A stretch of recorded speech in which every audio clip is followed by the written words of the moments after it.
आर्थिक व्यवस्था को मजबूत बनाए रखने में किसान अपनी एक महत्वपूर्ण भूमिका निभाते हैं, जिसके चलते मनोहर राज में किसानों को सम्मानित भी किया जाने लगा है। प्रदेश सरकार की तरफ से प्रगतिशील किसानों को न सिर्फ उचित मान सम्मान दिया जाता है, बल्कि अपनी मेहनत और लगन से नाम रोशन करने वाले किसानों को अवार्ड से भी पुरस्कृत किया जाता है, जिसके लिए सरकार ने मुख्यमंत्री प्रगतिशील किसान सम्मान योजना 2023 नाम से योजना भी चलाई है। इसके तहत उन किसानों को नकद राशि देकर सम्मानित किया जाता है जो खेती में आधुनिक विधियों जैसे जैविक खेती, पानी की बचत, फसल अवशेष प्रबंधन, नई तकनीक, टिकाऊ कृषि, एकीकृत कृषि प्रणालियों के माध्यम से बेहतर प्रदर्शन कर रही हैं।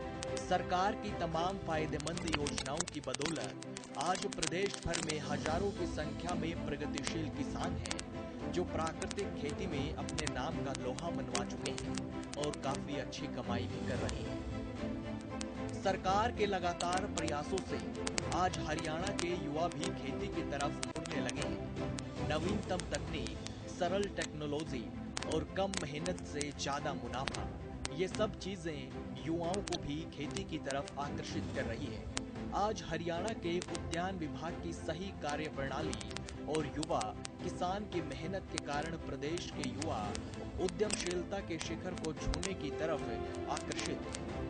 हिसार के प्रगतिशील किसान धर्वेश ने बताया कि पहले पारंपरिक खेती में काफी ज्यादा मेहनत होती थी, लेकिन उसके बावजूद मुनाफा ज्यादा नहीं हो पाता था। इनके पिता दिन रात खेतों में काम करते, मेहनत करते, लेकिन कुछ ज्यादा फायदा नहीं होता। परिवार की परिस्थितियां और पारंपरिक खेती से कमाई नहीं होने की वजह से युवा किसान धर्वेश ने खेती में अध्ययन करना शुरू किया, जिसके बाद ये पता लगा कि खेती एक प्रॉफिटेबल बिजनेस है। हरियाणा सरकार भी किसानों को मदद कर रही है, तो वहीं उन्होंने प्राकृतिक खेती की तरफ रुख किया और उन्होंने विभाग के कार्यालय में भी विजिट किया, इंडो इजराइल सेंटर से भी जानकारी हासिल की। इसके बाद अधिकारियों की दी गई राय और जानकारियों के हिसाब से ये युवा किसान मेहनत करते गए, जिससे इनके वारे न्यारे हो गए। खेती के अलग अलग और बेहतरीन तौर तरीकों की वजह से इनकी अच्छी खासी कमाई होने लगी। किसान के चेहरे पर चमक देखने को मिली, परिवार में खुशियां छाने लगी। मेरा नाम दरवेश है। मैं गांव सूर्यवाला डिस्ट्रिक्ट हिसार हरियाणा से हूं। पहले हम जो ट्रेडिशनल खेती हम करते थे, पिताजी वही नरमा बीजते थे, फिर उसके पास गेहूं बीजते थे, धान बीजते थे। तो हमने देखा कि इतनी ज़्यादा मेहनत करने के बाद भी हमें इससे अच्छा मुनाफा नहीं मिल पा रहा है। तो मैंने खेती के बारे में अध्ययन करना शुरू किया। अध्ययन करने के बाद पता चला कि खेती एक प्रॉफिटेबल बिजनेस है अगर आप इसको नवीनतम तरीके से करना शुरू करें। तो हमें पता चला कि हरियाणा सरकार है, हॉर्टिकल्चर डिपार्टमेंट है, वो इंडो इजराइल सेंटर उन्होंने स्थापित किए हुए हैं। मैंने वहाँ पे विजिट किया। विजिट करने के बाद मुझे जो एक्सपोजर मिला उसने मेरी लाइफ बदल दी। हॉर्टिकल्चर डिपार्टमेंट ने मुझे बताया कि पानी के लिए अगर आप सामूहिक खेती करते तो आप तालाब इसमें बना सकते हो। ड्रिप इरिगेशन से आप 75% तक की पानी की बचत आप कर सकते हैं। बिजली की एक बहुत बड़ा चैलेंज था, तो मुझे पता चला कि स्कीम चलाई जा रही है जिसके तहत हमें सोलर पंप पे लगभग 75% की सब्सिडी है। बहुत अच्छा हमें इसमें मुनाफा मिला। किसान धर्वेश ने बताया कि पानी की काफी बड़ी समस्या थी, जो इनके सामने एक चैलेंज था।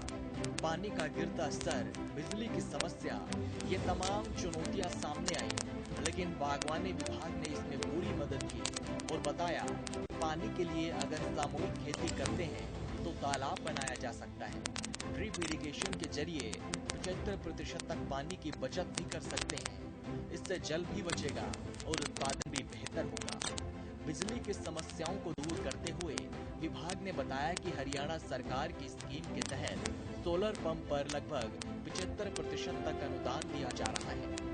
उन्होंने बताया कि सरकार की योजनाओं से काफी ज्यादा मदद मिली। काफी कम खर्च में भी सरकार की मदद से आज वो अच्छी खासी कमाई कर रही है। सभी स्कीम्स के लिए ऑनलाइन भी अप्लाई किया जा सकता है और योजनाओं का फायदा उठाकर किसान अपनी आमदनी बढ़ा सकता है।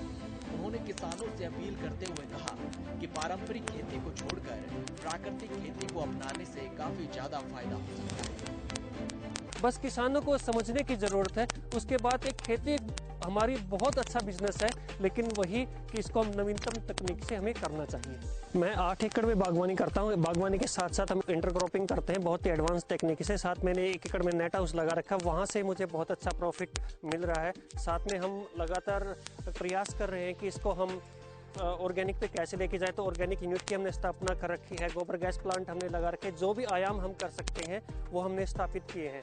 तो विशेष रूप से मैं जो आजकल के पढ़े लिखे युवा हैं जिन्होंने अच्छी पढ़ाई कर रखी है, मैंने भी पोस्ट ग्रेजुएशन इंग्लिश में कर रखी है, उसके बाद मैंने यहाँ पे अवसर देखा कितने अच्छे अवसर हैं।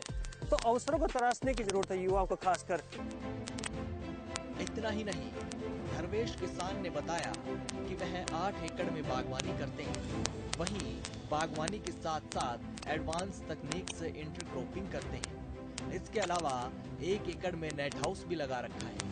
यहाँ से भी उनको काफी अधिक प्रॉफिट होता है। साथ ही ऑर्गेनिक खाद का इस्तेमाल होता है। गोबर गैस प्लांट भी लगाया हुआ है। उन्होंने बताया कि जो भी संभव था वो सभी नए नए आयाम यहाँ पर स्थापित किए गए हैं। बागवानी विभाग का भी इसमें पूरा सहयोग रहा। यानी पहले जहाँ पर घर का खर्च भी मुश्किल से चलता था, वहीं अब पूरे परिवार का गुजारा काफी बेहतरीन तरीके से हो रहा है और बागवानी अपनाने से आर्थिक स्थिति में काफी सुधार हो गया है। उन्होंने बताया कि वो आज इस काबिल है कि दूसरे लोगों को भी एक तरह से रोजगार उपलब्ध करा रहे हैं। इनके खेत में 10 से ज्यादा लोग काम करते हैं जिनको एक तरह से नौकरी मिली हुई है। तो वहीं दूसरी तरफ किसान धर्मेश ने दूसरे किसानों से भी ये अपनाने की न सिर्फ अपील की है, बल्कि उन पढ़े लिखे युवाओं को भी एक बेहतरीन संदेश दिया है जो खेती को ज्यादा तवज्जो नहीं देते। धर्मेश ने बताया कि उन्होंने खुद पोस्ट ग्रेजुएशन की हुई है, लेकिन जब खेती में कमाई के बेहतर अवसर दिखाई दिए तो उन्होंने खेती की तरफ अपने कदम रख दिए, जिसका परिणाम आज सबके सामने है। उन्होंने कहा कि युवाओं को सिर्फ नौकरी के पीछे भागने की बजाय अवसर तलाशने की जरूरत है। अगर महज 2 एकड़ से भी खेती शुरू की जाती है तो इसमें भी काफी मुनाफा है, क्योंकि इसमें सब्जियों से लेकर फलों तक किसी का भी उत्पादन किया जा सकता है। इनके पास नेट हाउस से लेकर ऑर्गेनिक यूनिट भी है, साथ ही नर्सरी भी लगाई हुई है। उन्होंने कहा कि हरियाणा सरकार की तरफ से हर मदद दी जा रही है। इसका फायदा किसानों को, विशेषकर युवाओं को उठाना चाहिए। उन्होंने कहा कि प्राकृतिक फसल, सब्जी, फल स्वास्थ्य के लिए काफी फायदेमंद है। इससे कई तरह की बीमारियों से भी बचा जा सकता है। लोगों को व्यवसाय उपलब्ध कराने के साथ साथ उनको अच्छी हेल्थ भी ऑर्गेनिक खेती के जरिए दे रहे हैं। उन्होंने तमाम तरह की सुविधाएं और आर्थिक मदद देने के लिए हरियाणा सरकार का आभार भी व्यक्त किया है। उन्होंने बताया कि न सिर्फ नई तकनीक बल्कि आर्थिक रूप से भी अनुदान देकर सरकार ने काफी मदद की है, जो कभी सोचा भी नहीं था। आज वो हरियाणा सरकार की वजह से न सिर्फ वो कर पाए हैं, बल्कि इसमें नए आयाम भी स्थापित कर चुके हैं। उन्होंने कहा कि अब वो अपनी खेती का विस्तार करने के बारे में भी सोच रहे हैं। बहुत बहुत धन्यवाद देना चाहूँगा हॉर्टिकल्चर डिपार्टमेंट का, जिन्होंने मुझे ये टेक्निक समझने में मदद की। फाइनेंशियली सब्सिडी देके एक मतलब जिसको हम सोच भी नहीं सकते थे, वो हमें असिस्टेंट वहाँ पे मिली है, जिससे कि हम एक बड़ा विजन लेके चल रहे हैं और आने वाले टाइम में भी हम एक बड़ा काम इसमें करना चाहेंगे। जल संरक्षण के प्रति जागरूकता और कृषि क्षेत्र में सरकार द्वारा चलाई गई नई नई योजनाओं का फायदा उठाकर हजारों किसान अपनी मेहनत के बूते और सरकार के सहयोग से अपनी किस्मत बदल चुके हैं। यानी हरियाणा में अब प्रगतिशील किसानों की संख्या काफी ज्यादा हो चुकी है, जो सरकार के सपोर्ट से न सिर्फ आर्थिक स्थिति को बेहतर कर चुके हैं, बल्कि प्रदेश भर में अपनी एक अमिट पहचान भी बना चुके हैं।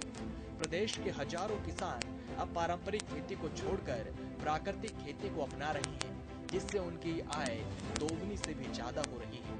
इसमें पानी की बचत तो होती ही है, लेकिन साथ ही साथ किसानों का उत्थान भी होता है। इतना ही नहीं, बागवानी अपनाने वाले किसानों को प्रदेश सरकार की तरफ से अलग अलग विशेष अनुदान भी प्रदान किए जाते हैं, जिससे किसानों को काफी मदद मिलती है। हरियाणा के किसान अब ये समझ गए हैं कि आय को दोगुना करने के लिए सिर्फ पारंपरिक फसलों पर निर्भर नहीं रहा जा सकता। अच्छा मुनाफा कमाने के लिए नई तकनीक, नई तौर तरीकों और बागवानी फसलों की तरफ